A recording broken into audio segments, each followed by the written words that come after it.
Hello friends, welcome to sports allrounder YouTube channel. Cricket தான் IPL தான் RCB தான் இசால் கப் நம்மதே தான். எஸ் பேச போகிறேன்.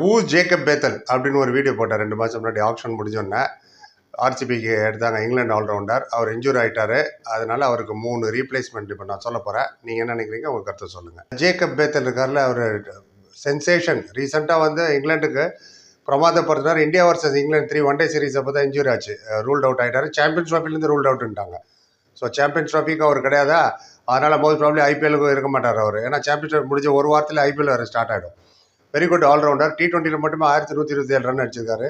Strike rate 136, 81 4, 57 6. அது இல்லாமல் 11 விக்கெட் வேறு. லெஃப்டி பேட்ஸ்மேன் வேறு, லெஃப்ட் ஆம் ஆர்த்தடாக்ஸ் ஸ்பின்னர் வேறு. So was a very good player. அதனால தான் எடுத்தாங்க. இசால் கப் நம்மதேக்கு ஏதாவது ஒன்று ஆகிட்டே இருக்குது. Anyway what to do, as it is Hazlewood வேறு இன்ஜுரிங்கிறாங்க. அது என்ன பண்ண போகிறாங்க தெரியல ஆர்சிபி. அதுக்கெல்லாம் அப்புறம் வருவான். இவரோட பொட்டன்ஷியல் 3 ரீப்ளேஸ்மெண்ட் சொல்கிறேன் ஆல்ரவுண்டில். சொல்கிறேன் இந்த 3 பிளேயருமே வெரி குட் பிளேயர். இந்த பேஸ் ப்ரைஸில் தான் வருவாங்க. இந்த ப்ரைஸ் ரேஞ்சுக்குள்ளே தான் எக்ஸ்பீரியன்ஸ் பிளேயர். உங்கள் கருத்து சொல்லுங்கள். இதெல்லாம் வர வேண்டாம் சார், அவர் எடுத்துக்கலாம், இவர் எடுத்துக்கலாம், யாருமே வேணாம் அப்படின்னு சொல்லுங்கள். நானும் தெரிஞ்சுக்கிறேன், வியூஸ் தெரிஞ்சுக்கிட்டோம். First and foremost Matthew Short. யாருமீங்க? எஸ், நிறைய பேர் தெரிஞ்சிருக்கோம். Australian can bowl. Off spin கூட போடுவார் நடுவில். டகால்னு வந்து மிடில் ஆர்டரில் 7 to 14 ஓவர்ஸுக்குள்ளே part time bowler. Better then part time bowler, off spinner. Batting கூட எனி நம்பர் டாப் ஆர்டரில் எங்கே வேணால் அனுப்பலாம். ஃபினிஷர் ரோலில் கூட அனுப்பலாம். எப்போ வேணால் வந்து டமால் டிமில் அடிக்கக்கூடியவர்.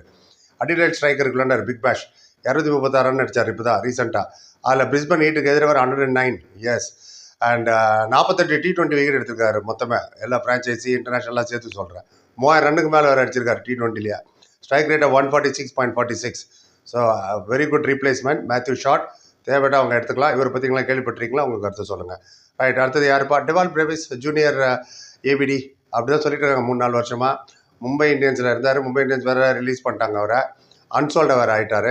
பட் ஒரு காலத்தில் ஒரு ஜூனியர் ஏபிடி இன்னும் சீனியர் ஏபிடி ஆகிருக்கணும். பட் அந்தளவுக்கு சான்ஸ்கள். Is a good player. Will see. And இப்போ ரீசெண்டாக பிடிச்ச சவுத் ஆஃப்ரிக்கா T20 பிரமாதமாக விளாண்டார். யாருக்கு விளாண்டார் கேட்பீங்க? எம்ஐ கேப் டவுனுக்கு தான். கப்பர் ஜெயிச்சிட்டாங்க எம்ஐ கேப் டவுன்.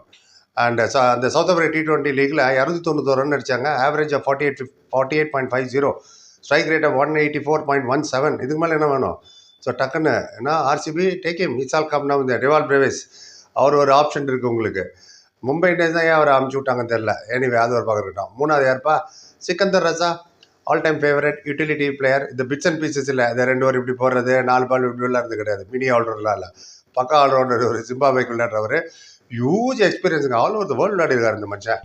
ஆமாம், அதனால் எக்ஸ்பீரியன்ஸுக்கு நோ டவுட் அட் ஆல். இப்போ ரீசெண்ட் ஃபார்மை பற்றி பார்க்குறீங்களா? ஃபார்மில் தான் இருக்காரு. எப்படி சொல்கிறேன் நீங்கள்? இப்போ சவுத் ஆஃப்ரிக்கா T20 லீக் சொன்னால டெவால் பிரேவிஸுக்கு. மேத்யூ ஷாட்டுக்கு பிக் பேஷ் சொன்னால இவருக்கு ஒரு லீக் சொல்கிறேன் பாருங்கள். International league T20 யூஏயில் நடந்ததில்ல. ஃபைனலில் இப்போ முடிஞ்சிச்சு ஒரு 2-3 நாள் முன்னாடி. ஜெயிச்சிட்டாங்க கப்பு. இவர் துபாய் கேபிட்டல் விளாண்டார். Dubai Capital they beat Desert Vipers. இவரால் தான் ஜெயிச்சாங்க. மேட்ச் ஒரு இடத்துல வந்து லாக் ஆகிடுச்சு. தேவர் சேசிங் 190 ஃபைனலில். ஸோ இவரோட எக்ஸ்பீரியன்ஸ் கேம் ஹேண்டி. ஆமாம், 34 அடிச்சார் 12 பாலில். வாங்கிக்கன்னு 5 4s and 1 6. Strike rate of 283. அதனால் ஈஸியாக ஜெயிச்சிட்டாங்க அவங்க. கடைசியில் வந்து experience player. All over the world வேறு விளையாடிருக்காரு. ரீசெண்டாக இப்போ கப்பர் ஜெயிச்சுட்டு வந்திருக்காங்க. Very good bowler also, very good fielder also. So அதனால் கண்டிப்பாக இவரும் உங்களுக்கு ஒரு சாய்ஸ் இருக்குது. ஸோ இந்த 3 பேரில் யாராவது ஒருத்தர் அவங்க டக்குன்னு எடுத்துலாம். வேறு யாராவது இருக்கிறதுக்குள்ள. ஏன்னா நிறைய இடத்துல இன்ஜுரின்னு கேள்விப்பட்டு இருக்கோம். ரச்சின் ரவீந்திரா வேறு இன்ஜுரி ஆயிருக்காரு. அது எப்போ க்யூர் ஆகும் என்னன்னு வேறு தெரியல பாப்பா. ஆனால் கான்வே ரெடி ஆகிட்டார் சிஎஸ்கேக்கு. அவரை பற்றி ஒரு வீடியோ போட்டிருக்கேன். நேற்று 97 அடிச்சார் சவுத் ஆஃப்ரிக்கா எதிர. பார்க்கணும் போய் டக்குன்னு அப்புறம் பார்த்துருக்கேன். அப்புறம் விராட் கோலி பற்றி ஒரு வீடியோ வருது, நெக்ஸ்ட் வரும். அவர் புதுசாக ஒரு சாதனை ஒன்று படைக்க போகிறாரு. அது என்ன ஏதுன்னு சொல்கிறேன் நான். கப்பு ஜெயிக்க போகிறாரு அப்படிங்க இசால் கப்னு. அது இல்லை, அவர் இண்டிவிஜுவல் சாதனை இது. கப்பு ஜெயிக்கணும் ஃபுல் 11 பேர் நல்லா விளையாடணும் இல்லையா? ரைட். அண்ட் இதான் இப்போதைக்கு உங்கள் கருத்தை சொல்லுங்கள். படி பார்த்து like comment share and subscribe. சந்திக்கிறேன். Thank you so much.